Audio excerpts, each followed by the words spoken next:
Samedi 16 août 2025, une journée particulière à Conakry. Les membres de l'ONG, groupe de religieux pour la santé, le développement et la paix, ZRSDP, engagés pour le développement, la planification familiale et le dialogue interreligieux, convergent vers l'aéroport international Ahmed Sékou Touré.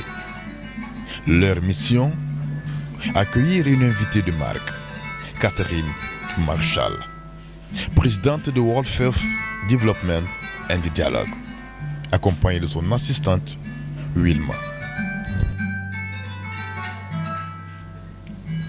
Dans une ambiance empreinte de chaleur et d'humanisme, l'équipe de ZRSDP déploie une banderole soigneusement conçue pour l'occasion.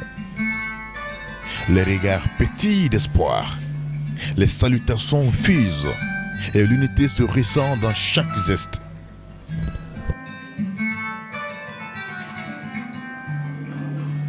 Mais je suis toujours ravie d'être au Guinée. C'est vraiment un plaisir.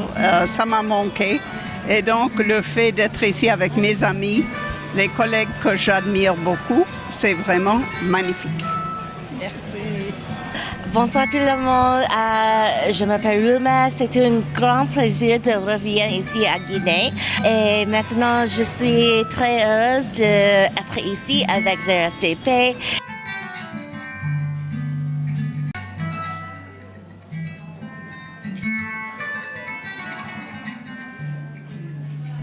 Après cet accueil vibrant, Catherine Marshall et Wilma conduisent à leur hôtel, prêtes à plonger dans une semaine d'échanges et de collaboration.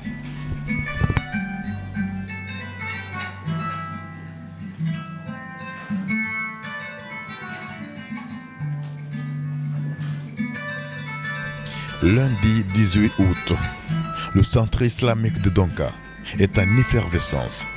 La salle, pleine à craquer, accueille une cérémonie majeure, la revue des activités du ZRSDP pour la période 2020-2025.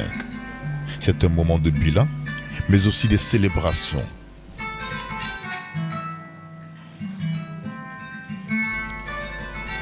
Comme le veut la tradition, la cérémonie s'ouvre par un moment de recueillement. Chrétiens et musulmans pris côte à côte, un symbole puissant de la collaboration interreligieuse qui caractérise la Guinée et le travail du ZRSDP. Toi qui règnes pour les siècles des siècles, c'est toi qui as permis que la Guinée soit un pays laïque et tu lui as doté d'un président qui prône la paix, le développement. Nous voudrions, Seigneur, parler du président Mamadou Doumbouya, que Seigneur nous a donné comme une grâce. Nous voudrions te remercier pour cette bonté. Nous voudrions te remercier, Seigneur, pour nos autorités du tutelle, en l'occurrence le ministère des Affaires religieuses. Seigneur, nous te remercions pour leur action par rapport à la promotion, Seigneur, de la paix, mais aussi, Seigneur, la promotion des opinions, toute dimension, Seigneur, religieuse. Nous voudrions te remercier pour cela, parce que tu les as donné ce charisme de pouvoir bien et mieux gérer cette nation. Nous voulons te remercier pour nos autorités qui nous viennent d'outre-mer, qui financent les actions de ce groupe de religieux. Père, il est béni abondamment au nom puissant de Jésus-Christ. Père, nous voulons te prier pour ce groupe, pour la participation, tous ceux qui ont laissé toutes les activités pour être là aujourd'hui. Père, que tu les bénisses abondamment au nom puissant de Jésus-Christ. Nous te confions l'activité qui va être entamée de jusqu'à la fin. Que ta grâce nous accompagne, que ton esprit soit parmi nous et que ta volonté s'efface au milieu de nous. Béni sois-tu du haut des cieux. Seigneur, nous te confions tout ce qui va se passer, afin que tout soit pour ta gloire. Espérons que tu feras au-delà de nos pensées. Nous te rendons toute la gloire au nom du Père, du Fils et du Saint-Esprit. Amen. الرجيم بسم الله الرحمن الرحيم يا أيها الناس إنا خلقناكم من ذكر وأنثى وجعلناكم شعوبا وقبائل لتعارفوا إن أكرمكم عند الله أتقاكم إن الله عليم خبير صدق الله العظيم.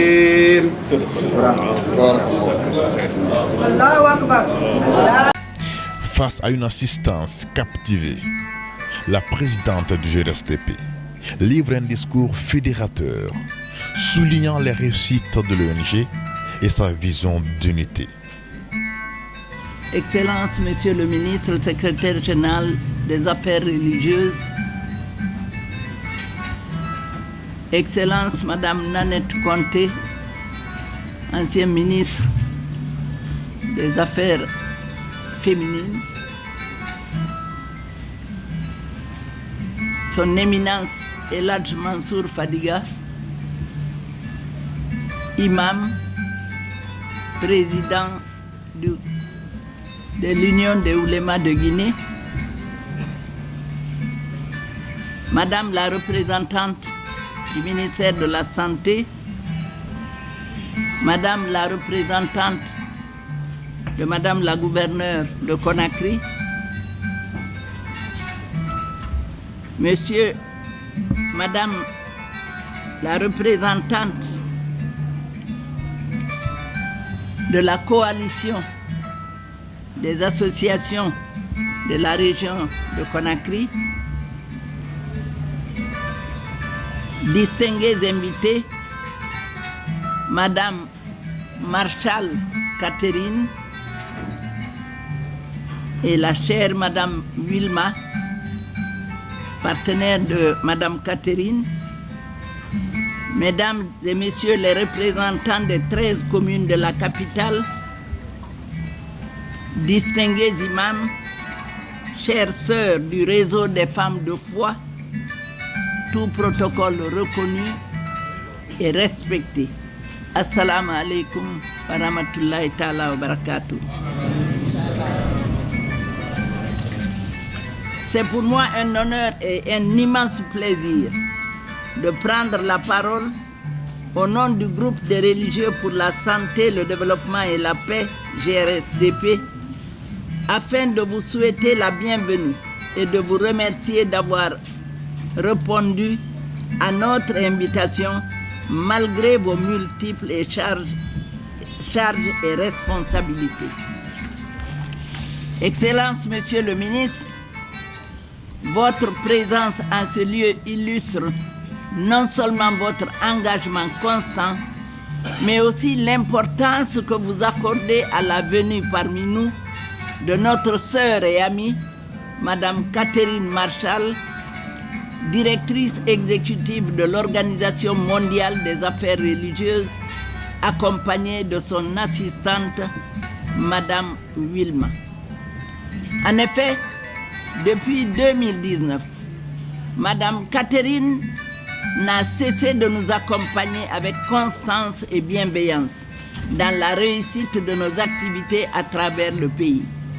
Sans son appui, il nous aurait été difficile de relayer avec efficacité les messages du ministère de la Santé, particulièrement ceux en faveur du bien-être des mères et des enfants qui constituent le socle de toute société. Grâce à ce soutien inestimable, le groupe des religieux pour la santé, le développement et la paix, membre de l'Alliance des religieux de l'Afrique de l'Ouest, a pu accomplir plusieurs missions essentielles, à savoir vulgariser les textes légaux relatifs à la santé de la reproduction en parfaite harmonie avec nos religions, renforcer l'accès aux services de santé maternelle et infantile, contribuer à la consolidation de la paix et de la stabilité dans notre pays, œuvrer pour le développement durable de notre nation.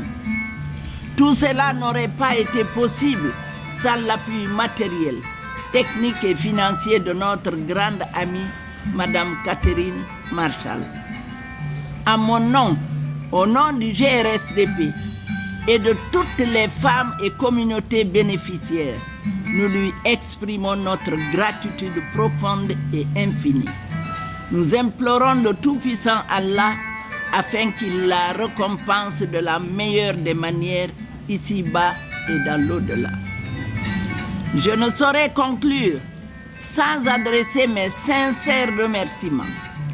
Les remerciements de tous les membres du groupe des religieux pour la santé, le développement et la paix. Mes remerciements par tout le peuple de Guinée, à Monsieur le ministre secrétaire général des Affaires religieuses, Eladj Diawara, qui en tout temps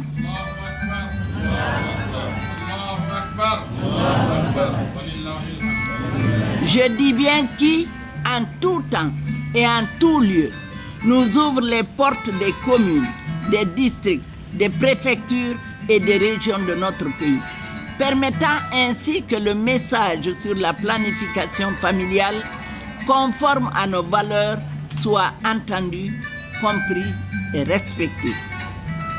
Ainsi donc, nos bénédictions, notre reconnaissance, le tout pour le secrétaire général aux affaires religieuses, Eladj Karamo Diawara. Que Dieu le bénisse et qu'il nous garde longtemps avec nous. À Monsieur le ministre de l'administration du territoire et de la décentralisation, dont l'accompagnement précieux a permis au groupe des religieux non seulement d'obtenir ces agréments, mais surtout d'être le premier sur la liste à déposer son agrément auprès de l'ARAO, Alliance des religieux de l'Afrique de l'Ouest. Un fait qui constitue une véritable fierté et un honneur pour notre ONG et qui témoigne du sérieux et de la rigueur de notre organisation. Cela en faveur du peuple de Guinée tout entier. Au cours de cette rencontre donc, vous aurez l'opportunité de visionner un documentaire retraçant un aperçu de nos activités sur le terrain. Il vous permettra de constater, à travers des témoignages vivants, la détermination, le dévouement et la persévérance avec lesquels nos équipes travaillent pour rapprocher la santé, la paix et le développement de nos communautés. En conclusion donc, je rappelle que le groupe des religieux pour la santé, le développement et la paix, en tant qu'organisation non gouvernementale, inscrit son action dans une triple mission: la promotion de la santé, la consolidation de la paix et le développement durable. Notre démarche s'appuie sur 3 piliers essentiels: la spiritualité, la solidarité et la responsabilité collective. Soyons ensemble, donnons-nous la main pour que nous puissions réussir dans nos activités. Nul n'est supérieur à l'autre, chacun peut un peu. Je vous remercie. Assalamu alaikum wa rahmatullahi. Allah Akbar. Walillahi alhamd.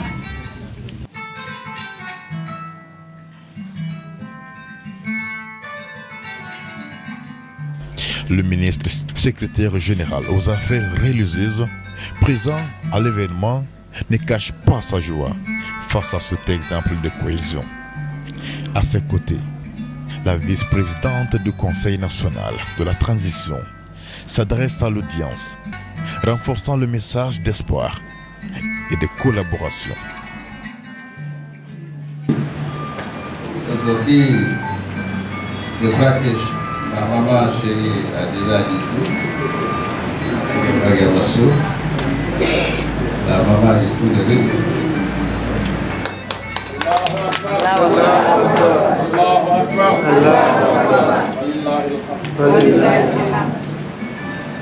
Excellence honorable la vice-présidente du CNT,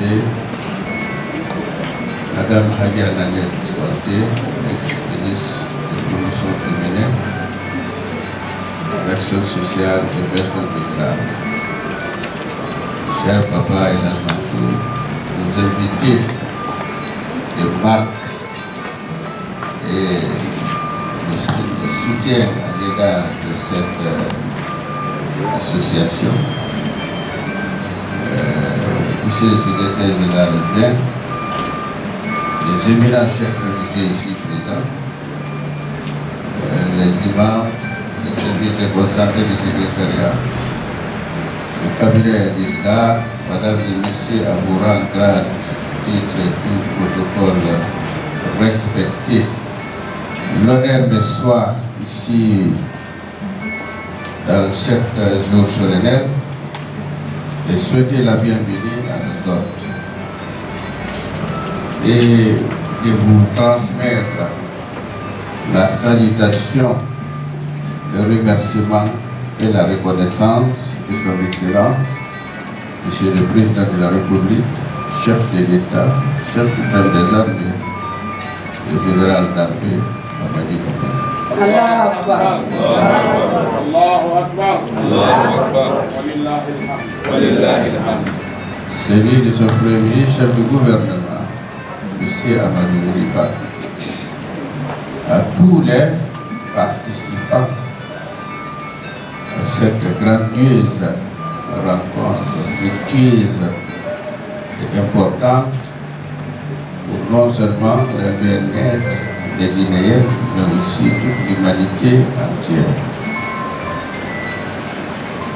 L'objectif général pour lequel nous sommes réunis ici aujourd'hui n'est pas seulement en conformité, ça fait partie de l'aspiration divine. Ça fait partie de l'orientation de nos différentes religions monothéistes. Toute religion qui croit l'existence de Dieu croit que les femmes, l'accès des femmes à l'éducation, l'accès des femmes aux soins médicaux, l'accès des femmes au bon traitement, surtout la préservation de la dignité des femmes, fait partie de nos priorités. Priorité à l'islam et en christianité. Les femmes sont les baromètres de chaque société. Les éducations premières de tous les grands hommes aujourd'hui, les chefs d'entreprise, les autorités ont toujours commencé par les femmes. Dès la naissance jusqu'à 7 ans, l'enfant est attaché systématiquement à sa maman. Je crois que l'éducation que chacun de nous a pris, a bénéficié, c'est ce que nous augmentons. C'est pourquoi vous êtes pour la bonne cause. Le secrétariat général des affaires religieuses est là pour préserver cette dignité. Elle est là pour préserver afin que dans tous les problèmes sociaux, politiques, nationaux, régionaux, sous-régionaux et internationaux, que les religieux soient reconnus, respectés et accordés afin qu'ils puissent orienter les dirigeants du monde entier vers ce qui est bon pour la prospérité et pour la préservation des dignités de l'homme. Parce que les religieux parlent au nom des créateurs de l'univers, qui connaît l'homme, qui connaît qu'est-ce qui est bon pour l'homme et qu'est-ce qui n'est pas bon pour l'homme, plus que l'homme même. lorsque l'esprit des religieux est tenu en compte, je crois que le monde va bénéficier d'un environnement où il fait bon vivre. Basé sur la paix, sur l'acceptation de l'autre dans la différence, sur l'esprit de tolérance, de vivre ensemble et l'amour du prochain. De ceci, je voudrais terminer et demander la permission de notre chère maman, Agia So, de continuer toujours à œuvrer dans ce sens et demander à tous les appuis techniques financiers à continuer à apporter leur assistance, car cette ONG n'est pas seulement pour la Guinée, mais c'est pour toute l'humanité. Je vous remercie bien. Que Dieu bénisse la Guinée, que Dieu bénisse le monde entier, que Dieu bénisse l'humanité, que Dieu prospère le monde. Merci beaucoup, notre chère maman, la vice-présidente. Merci, ma chère ministre, la dernière Cortez, papa et la Mansour, Abouran, tous les démembrements du secrétariat, et tous les imams et participants, les représentants chrétiens et musulmans. C'est là pour dire que la Guinée est un pays, non seulement laïque, mais un pays très équitable dans le cadre du traitement de toutes les protections religieuses. Merci beaucoup et je vous souhaite très bon séjour à Guinée. Je vous remercie.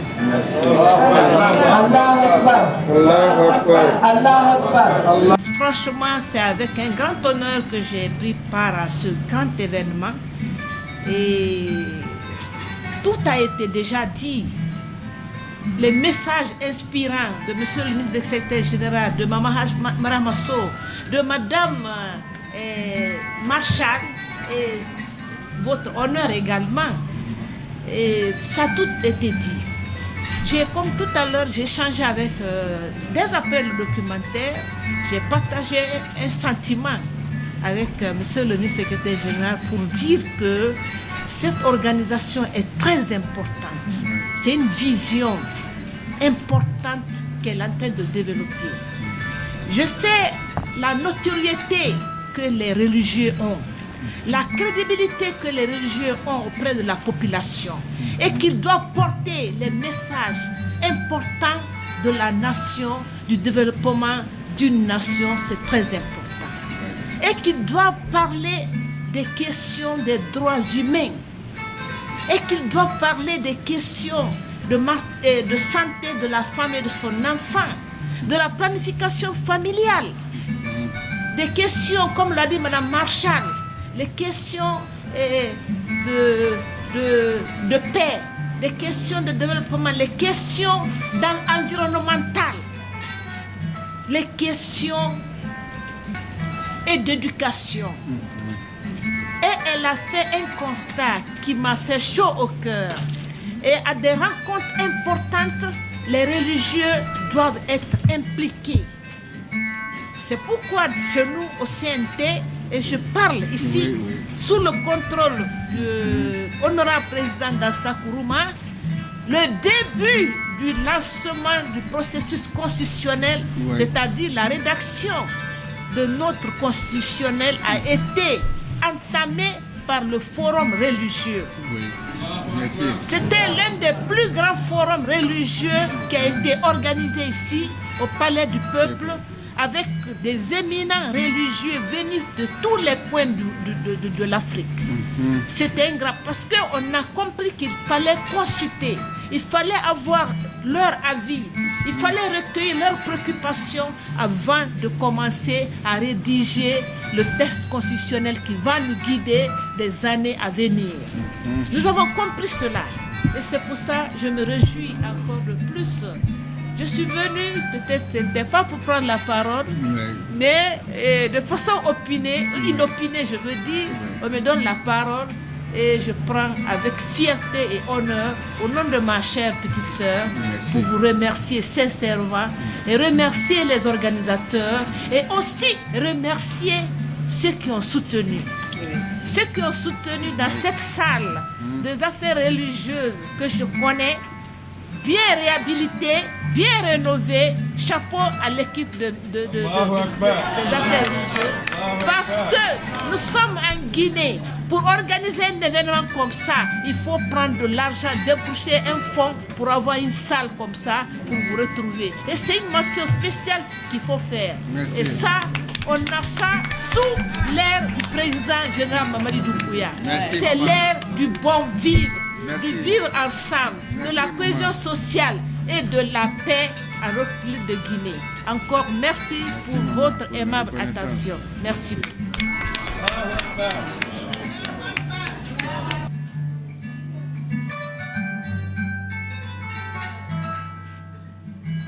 Catherine Marshall, présidente du WFDD, impressionnée par l'organisation et les résultats concrets du RSDP, exprime sa satisfaction. Les efforts de l'ONG pour promouvoir le dialogue et le développement durable portent leurs fruits. Je vais commenter très brièvement ce matin. D'abord, mes félicitations et tout l'espoir que nous avons pour le GRSDP. Deuxième, je vais peut-être mettre cet effort dans un contexte plus global. Et troisièmement, parler un peu du chemin que nous avons devant nous. Donc d'abord, nous, en tant que partenaires, nous sommes très fiers de ce que le GRSDP a fait. C'est un exemple. Allahu Akbar.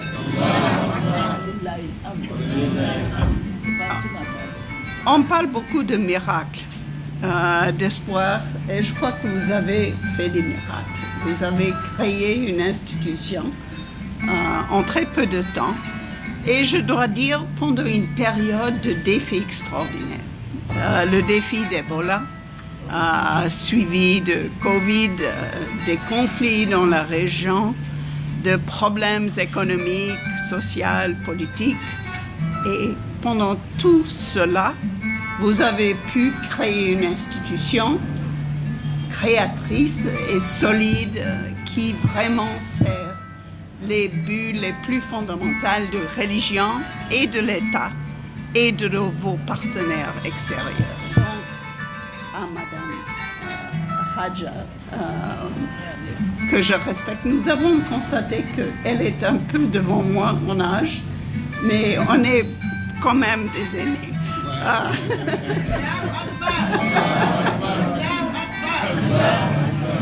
Mais elle, comme vous le savez bien ici, elle est une personnalité, une dame extraordinaire, avec une réputation internationale, régionale, locale, et l'honneur de travailler avec elle et de suivre sa direction a été un grand privilège.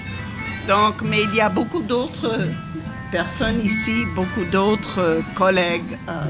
Mon amie Wilma, qui a eu le privilège, j'ai beaucoup envie de la suivre, de visiter plus souvent la Guinée. Donc, félicitations et vraiment beaucoup d'hommages à l'effort qui a été fait, qui était évident dans la vidéo, dans les documents que vous avez. Donc ça, c'est un peu la chose la plus importante. Mais je vais aussi prendre un moment pour situer ces efforts dans un contexte plus large. Parce que vous avez peut-être la protection de votre location, de vous êtes, mais nous vivons des moments d'une difficulté extraordinaire sur le plan international. Et nous, les aînés, nous n'avons jamais vu des périodes avec les défis que nous avons aujourd'hui, avec conflits, avec problèmes économiques, problèmes de dette, problèmes politiques, problèmes de confiance. d'érosion de confiance. Une jeunesse avec leurs médias, mais aussi avec une isolation, avec un peur. Je viens de l'Afrique du Sud, une réunion sur le G20 où on a dit que c'était un pays en colère. Et ça, c'est peut-être l'histoire un peu des pays d'Afrique. Donc, un moment avec des défis que nous n'avons jamais vécus dans ma longue vie, et peut-être la tienne aussi. Mais avec tout cela, il y a des voix qui doivent faire partie des solutions. Et c'est les voix des instances religieuses et qui sont trop souvent absents. Des tables où les politiques sont débattues et construites. Et par ma vie, j'étais avec la Banque mondiale. Le président de la Banque mondiale en 1999 a dit que d'avoir la voix des religions dans la confection des politiques de développement, c'est quelque chose qui est indispensable. Et donc, depuis, il m'a appelé. Et donc, j'ai travaillé maintenant pendant 25 ans pour cet effort de trouver des moyens d'avoir les voix des religieux, leur expérience et leur voix prophétique, c'est-à-dire leur vision, leur force morale, comme une partie intégrale de tous les politiques, si c'est cohésion sociale, si c'est santé, si c'est éducation, si c'est eau, si c'est énergie, dans tous ces agricultures foncières, dans tous ces secteurs, il est indispensable d'avoir la voix des religions. Donc, ça, c'est l'effort pour nous. La réunion en Afrique du Sud, c'était sur le G20. Les leaders des puissances, avec l'Union africaine aussi, mais avec l'Église catholique, l'année jubilée maintenant, où on a beaucoup d'importance sur la dette, action sur la dette, mais aussi l'action contre faim et pauvreté. Ce sont les messages des religieux de toutes les différentes traditions qu'il ne faut jamais oublier ceux qui sont vulnérables, ceux qui sont laissés à côté. Et donc, ça, c'est ce que vous faites. Ça fait partie de cet effort, d'essayer d'assurer que ces voix et cette expérience et cette vision soient vraiment intégrées dans tous les aspects de politique. Et donc ça, c'est le premier message qu'il y a le partenariat de Ouagadougou, il y a des efforts, plusieurs efforts, mais la Guinée est une phare, ce qui montre ce qui est possible avec cette intégration. Deuxième commentaire rapide, c'est que un des problèmes en beaucoup de pays pour intégrer les instances religieuses dans la politique, c'est l'absence des femmes dans ces communautés et dans le leadership. Surtout, les femmes sont souvent plus religieuses que les hommes, mais et c'est elles qui forment les enfants, les générations. Mais dans les leaders, souvent, il y a une absence. Et donc, la Guinée, c'est différent. Et on respecte et on admire. Et je crois que vous pouvez être les leaders internationaux dans les communautés religieuses, interreligieuses sur cette terre.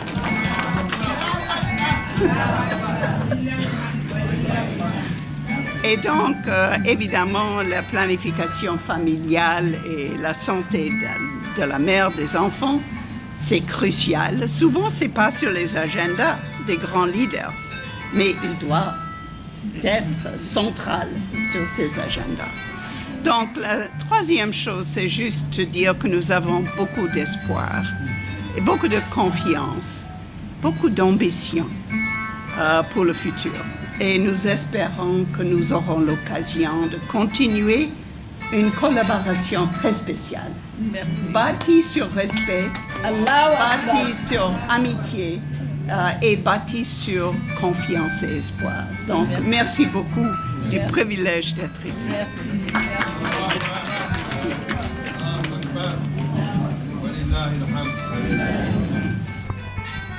La journée se clôture par une photo de famille, symbole de cette union et des échanges fructueux sur un sujet clé, la planification familiale, vue à travers le prisme de deux grandes religions, l'islam et le christianisme. À Conakry, le ZRSDP et ses partenaires tracent la voie d'un avenir harmonieux où dialogue interreligieux et engagement pour la planification familiale et le développement se conjuguent pour un monde meilleur.